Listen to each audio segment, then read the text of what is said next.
L'endométriose, pour moi, c'était surtout la maladie d'une autre, en l'occurrence ma meilleure amie, Cécile, qui fait partie de l'association Info Endométriose et qui d'ailleurs promeut et sensibilise à la cause depuis un bon bout de temps avec l'association. Et c'est en répondant à son invitation que j'ai découvert un peu plus sur la maladie. Je savais que c'était une maladie liée aux règles, liée à la douleur d'avoir ses règles, liée à la douleur des rapports sexuels, liée à la douleur de ne pas pouvoir avoir d'enfants, puisqu'il y a 30 à 50%, enfin les chiffres sont encore un petit peu flous, d'infertilité liée à l'endométriose. En tout cas, c'est la première cause d'infertilité.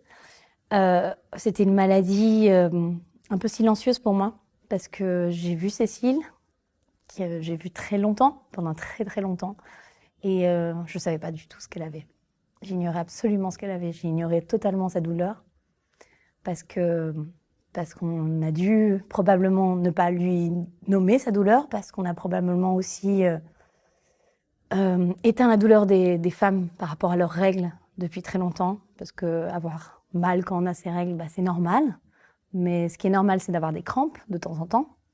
Mais d'avoir une douleur qui est proche de celle d'une fracture ou d'un accouchement, puisque c'est ce à quoi on compare l'endométriose, c'est absolument pas normal.